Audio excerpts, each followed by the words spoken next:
আসসালামু আলাইকুম। প্রিয় দর্শক, আপনারা যারা দেশে আছেন প্রবাসে, সবাইকে অনেক অনেক প্রীতি ও শুভেচ্ছা। শুরু হলো টক শো আলোকপাত। আমাদের আজকের বিষয় ভাষা দর্শন। এ বিষয়ে কথা বলবেন বিশিষ্ট সাহিত্যিক এবং ভাষা সৈনিক অধ্যাপক মোহাম্মদ আব্দুল গফুর। আসসালামু আলাইকুম। আরও কথা বলবেন বিশিষ্ট সাহিত্যিক এবং গবেষক অধ্যাপক মোহাম্মদ মতিউর রহমান। আসসালামু আলাইকুম। প্রিয় দর্শক, আমাদের জাতীয় জীবনে ফেব্রুয়ারি মাস একটি গুরুত্বপূর্ণ মাস।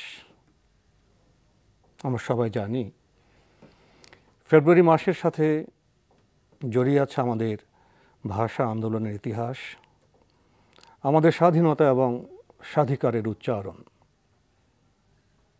অন্যের কাছে মাথা নত না করার প্রতিজ্ঞা এই ফেব্রুয়ারি মাসেই বিশেষভাবে 21শে ফেব্রুয়ারিতে ব্যক্ত হয়েছে। আসুন আমরা আজকে ইতিহাসের কিছু কথা বলি এবং কথা বলি কিছু দর্শনের। শুরুতে অধ্যাপক আব্দুল গফুর, ভাষা আন্দোলনের সাথে তো আপনি জড়িয়েছিলেন, যদি সংক্ষেপে ইতিহাস প্রসঙ্গে কিছু বলতেন। ভাষা আন্দোলন শুরু হয়েছিল 1947 সালে পাকিস্তান হওয়ার পরপরই, যদিও ফেব্রুয়ারিতে সেটার একটা চূড়ান্ত রূপ আমরা দেখতে পাই। সেই জন্য আমরা ফেব্রুয়ারি মাস বিশেষ করে 21শে ফেব্রুয়ারি এটাকেই বিশেষ করে ভাষা আন্দোলন উপলক্ষে স্মরণ করি। কিন্তু আসলে ভাষা আন্দোলন শুরু হয়েছিল 1947 সালের 14ই আগস্ট, যখন পাকিস্তান নামের একটি স্বাধীন রাষ্ট্র সৃষ্টি হয়। একই সময়ে 1947 সালের 15ই আগস্ট ভারত নামে আরেকটি স্বাধীন রাষ্ট্র সৃষ্টি হয়। তো ভারতের যে রাষ্ট্রভাষা হিন্দি হবে সেটা ভারতের রাজনৈতিক কর্তৃপক্ষ তারা আগের থেকেই ঠিক করেছিলেন। কিন্তু পাকিস্তানের রাষ্ট্রভাষা কী হবে এটা নিয়ে বাদ প্রতিবাদ চলার মধ্য দিয়েই কোনো আনুষ্ঠানিক সিদ্ধান্ত গ্রহণের আগেই পাকিস্তান হয়ে যায়, যার ফলে এটা থেকে যায় সেই সমস্যাটা। তখন আলিগড় বিশ্ববিদ্যালয়ের vice chancellor doctor Ziauddin Ahmad, তিনি হঠাৎ করে একটা কথা বলেছিলেন যে উর্দুকে করতে হবে একমাত্র রাষ্ট্রভাষা। তার সঙ্গে সঙ্গে তীব্র প্রতিবাদ জানান আমাদের বিশেষ পণ্ডিত ডক্টর মোহাম্মদ শহীদুল্লাহ, এবং তিনি তার উপর লেখালেখিও করেন। এইভাবে এটা হলো অনানুষ্ঠানিকভাবে শুরু হওয়ার কথা। কিন্তু 1947 সালের 14ই আগস্ট পাকিস্তান হওয়ার পরপরই দেখা গেল একটা ব্যাপার, যে আনুষ্ঠানিকভাবে কোনো সিদ্ধান্ত রাষ্ট্রভাষা সম্পর্কে হয় নাই, অথচ রাষ্ট্রের উচ্চপদস্থ কর্মকর্তাদের মধ্যে উর্দু ভাষীদের আধিক্যের কারণে একটা গোপন প্রচেষ্টা যেন শুরু হয়ে গেল উর্দুকে একমাত্র রাষ্ট্র। তার প্রমাণ পাওয়া গেল যে নতুন রাষ্ট্রের যে postcard, envelope, money order form, এগুলিতে দেখা গেল ইংরেজির পাশাপাশি শুধু উর্দু রয়েছে।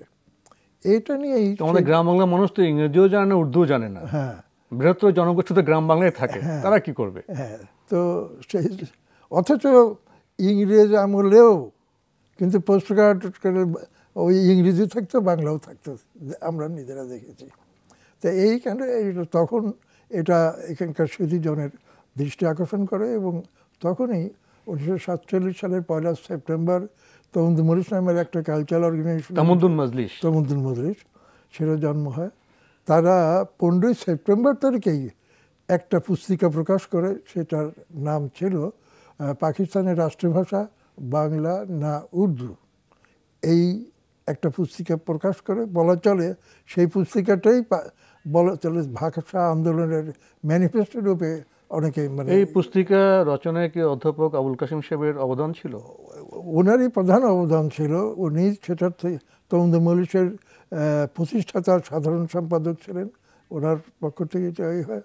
এবং 3টি আর্টিকেল ছিল ওই পুস্তিকাতে, একটি অধ্যাপক আবুল কাসেমের, একটি অধ্যাপক কাজী মুতাহার হোসেনের, আর একটি আবুল মনসুর আহমদ সাহেবের।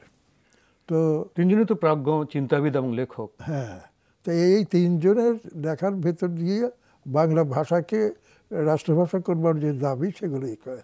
বিশেষ করে আবুল কাসেম সাহেবের লেখাতে পরিষ্কারভাবে বলা হয় যে পূর্ব পাকিস্তানের অফিসাদির ভাষা হতে হবে বাংলা, পূর্ব পাকিস্তানের শিক্ষার বাহন হবে বাংলা, এবং পাকিস্তানের রাষ্ট্রভাষা হবে দুটি, বাংলা এবং উর্দু। খুবই ন্যায়সঙ্গত একটি প্রস্তাব ছিল। ন্যায়সঙ্গতভাবে, কারণ তখন গোটা পাকিস্তানের 56% মানুষের ভাষা ছিল কিন্তু বাংলা। তা সত্ত্বেও মানে বাংলার সাথে উর্দুকেও একটাই করা হয়। যাই হোক, এই নিয়ে এই তিনটি দাবিতেই কিন্তু ভাষা আন্দোলন শুরু হয়, এবং তখন যারা সেই উর্দু ভাষী বা উর্দু সমর্থক তারা অনেক রকমের ষড়যন্ত্র করলো এবং সেই আন্দোলনটাকে ব্যাহত করবার জন্য নানা রকমের চেষ্টা করেছে। মানে ভুল কথা, ভুল পথ এই পূর্ববঙ্গের ছাত্র জনতাকে উদ্দীপ্ত করেছে, ক্ষিপ্ত করেছে, সংগ্রাম মুখর করেছে, এবং তার পরিণতিতে আমরা দেখলাম 21শে ফেব্রুয়ারির। এমনি উর্দুর প্রতি জনসাধারণের অশ্রদ্ধা ছিল না, বিদ্বেষ ছিল না, বিদ্বেষ, নিজের যে মাতৃভাষার প্রতি যে একটি আপনার প্রেম, ভালোবাসা বা অধিকার, যেটা অধিকার বঞ্চিত হতে কে চাইবে? কে চাইবে? তো এমনকি দেখা গেল যে তমদ্দুন মজলিসের সিদ্দিকুল্লাহ নামের একজন কর্মী ভাষা আন্দোলনের কথা বলতে যে পুরনো ঢাকায় তাকে নিয়ে জবাই করবার জন্য চেষ্টা করা হয়েছিল। পরবর্তীকালে স্থানীয় কিছু গণ্যমান্য লোকের হস্তক্ষেপে মানে তিনি বেঁচে যান। একটা ব্যাপার ছিল তখন যে পুরনো ঢাকার ভিতরে যে ভাষাটা প্রচলিত ছিল সেটা কিন্তু উর্দু বাংলার অনেকটা মিশ্রণ। আমার এখনো মনে আছে যে রোজার মাসে ডাক দেওয়া হতো কি, রোজাদারো রোজাদারো আল্লাহ কি প্যারো, ওঠো সেহরি খা লেও, রাত 2:30 বাজ গয়া। এই যে পুরানো ঢাকার সংস্কৃতিতে বাংলা ভাষা এবং উর্দু একটা মিশ্রণের বিষয় ছিল। তো আমরা অন্য একটি প্রসঙ্গে যেতে চাইব। আসলে আমরা জানি যে আমাদের তখনকার যদি ইতিহাস আমরা আলোচনা করি, পর্যালোচনা করি, এই পূর্ববঙ্গের মানুষ ছিল সহনশীল, ধর্মপ্রাণ, কিন্তু উদার ছিল। তাদের মধ্যে কোনো ভাষা বিদ্বেষ ছিল না। কিন্তু যখন কোনো মানুষকে তার অধিকার থেকে বঞ্চিত করা হবে, আর সেটা যদি হয় মাতৃভাষা, তারা তো ক্ষুব্ধ হবেই। সে ক্ষুব্ধের বহিঃপ্রকাশ আমরা দেখেছি ফেব্রুয়ারিতে, বিশেষ করে 21শে ফেব্রুয়ারিতে।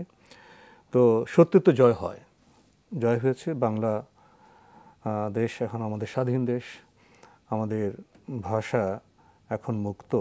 কিন্তু প্রশ্ন জাগে, এত কিছুর পরেও সর্বস্তরে কি বাংলা ভাষার প্রচলন হয়েছে? না হলে কেন হয়নি?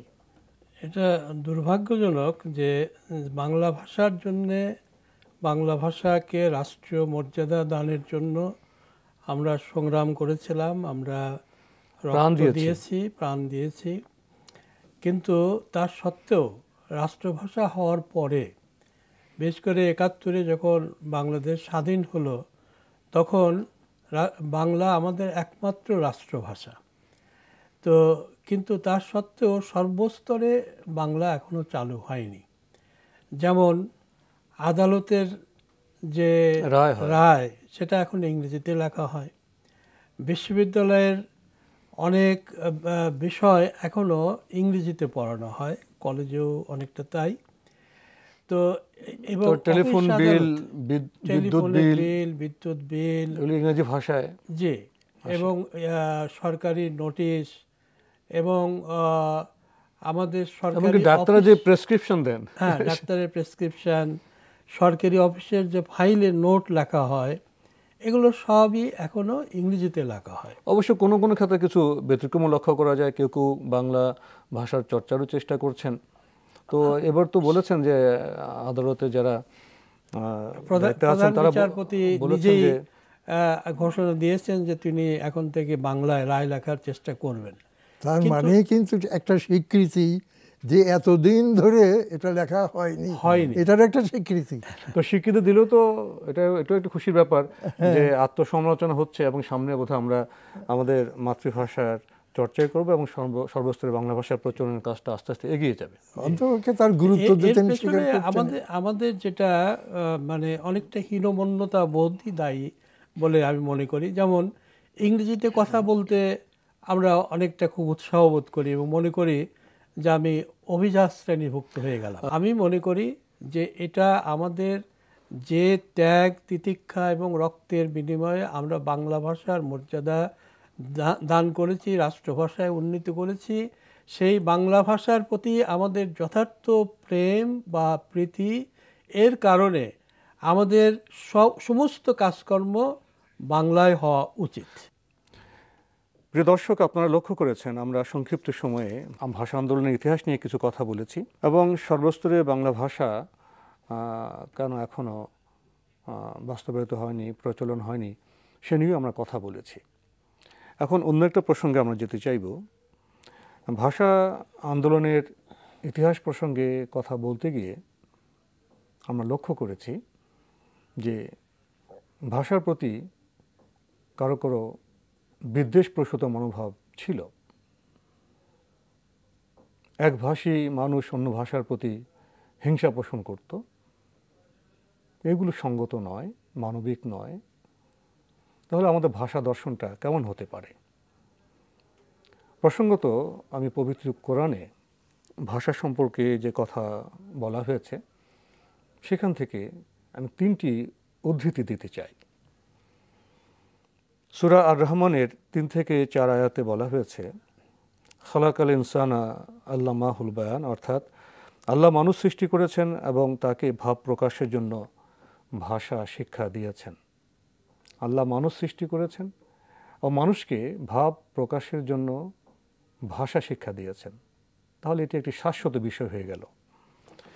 এরপরে মাতৃভাষার গুরুত্ব পবিত্র কোরআনের সূরা ইব্রাহিমের 4 নম্বর আয়াতে এভাবে বিধৃত হয়েছে, আমি প্রত্যেক রাসূলকে তার স্বজাতির ভাষাভাষী করে পাঠিয়েছি তাদের নিকট পরিষ্কারভাবে ব্যাখ্যা করার জন্য।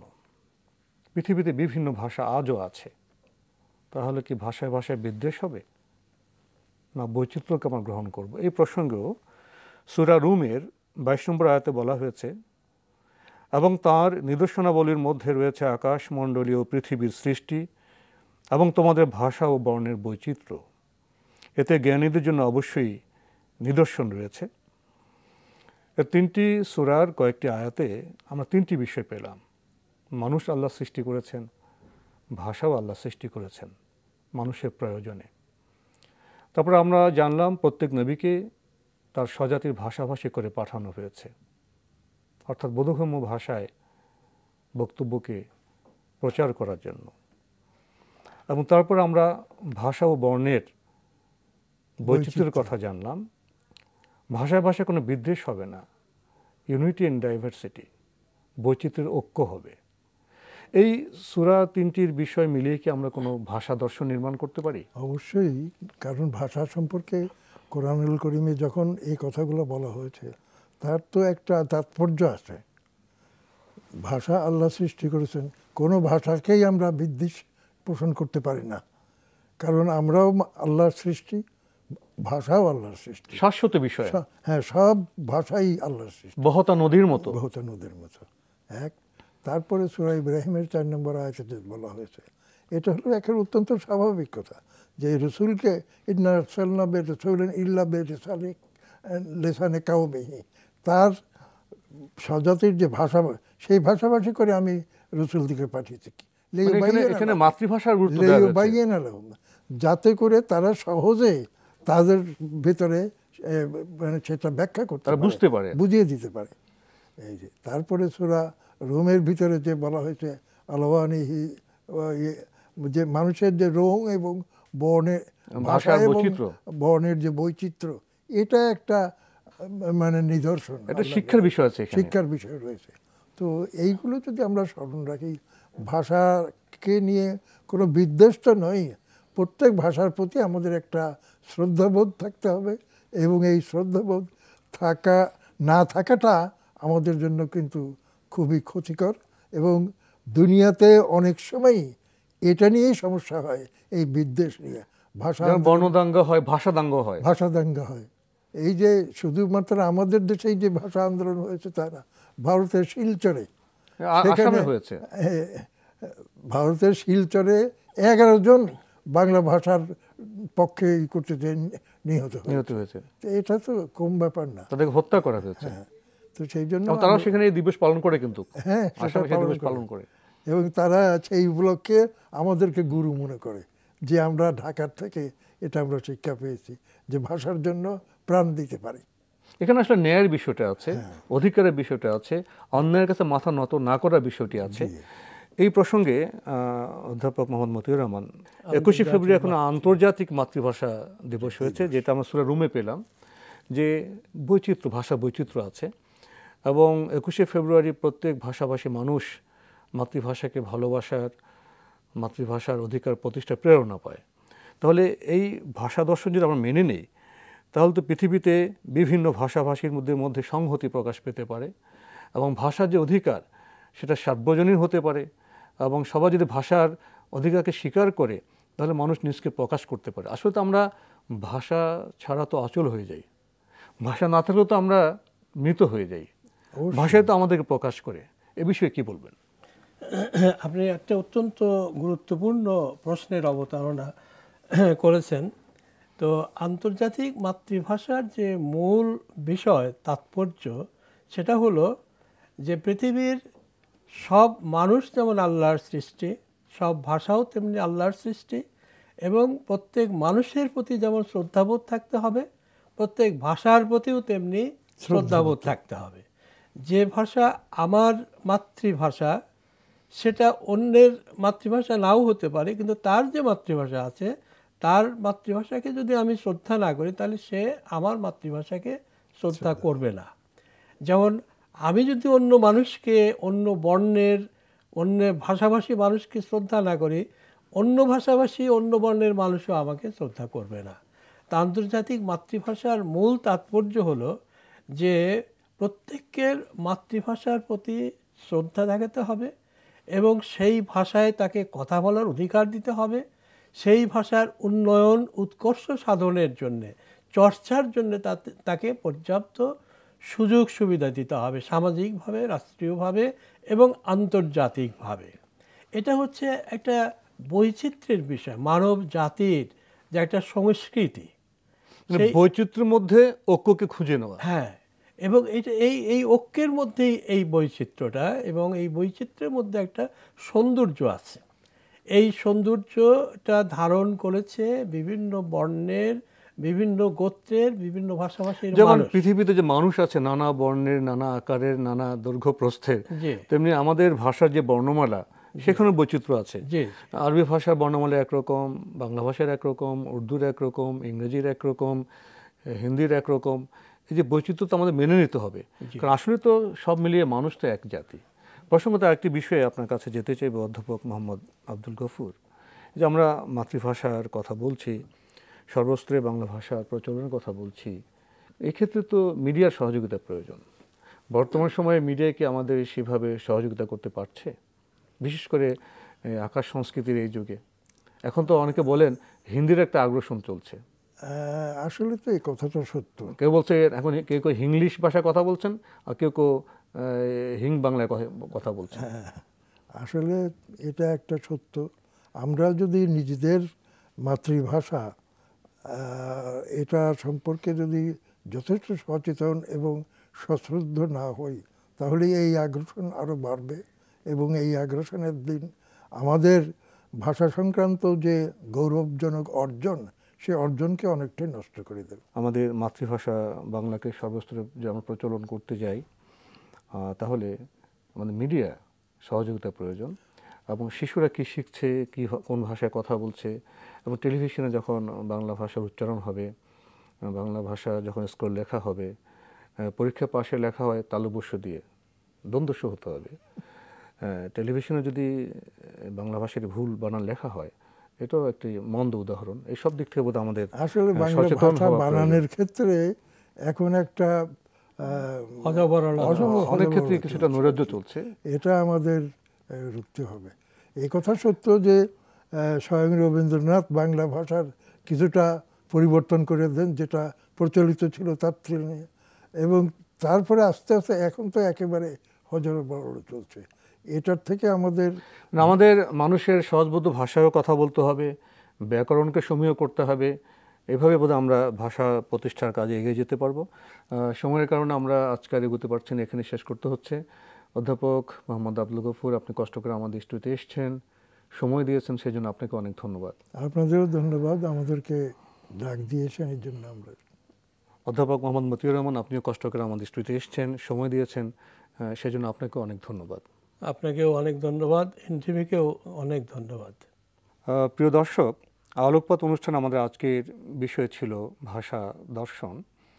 আমরা দেখেছি মহান স্রষ্টা আমাদের সৃষ্টি করে ছেড়ে দেননি। জীবনের বিভিন্ন সম্পর্ক সূত্রে তিনি আমাদের সঠিক জ্ঞান দিয়েছেন, আলো দিয়েছেন। ভাষার ক্ষেত্রেও তিনি আমাদের দর্শন দিয়েছেন। সেই দর্শনে দীপ্ত হলে আমরা ভাষা চর্চায় আরও শক্তিমান হতে পারব। পৃথিবীর সব ভাষাভাষী মানুষ নিজ নিজ ভাষা চর্চার মাধ্যমে নিজেকে প্রকাশ করতে পারবে, জ্ঞান বিজ্ঞানে অগ্রসর হতে পারবে। প্রিয় দর্শক, আমাদের এই অনুষ্ঠান এনটিভি অনলাইনেও আপনারা দেখতে পারবেন। ভিজিট করুন www.ntvbd.com। প্রিয় দর্শক, আপনারা সবাই নিরাপদে থাকুন, থাকুন শান্তিতে। আসসালামু আলাইকুম।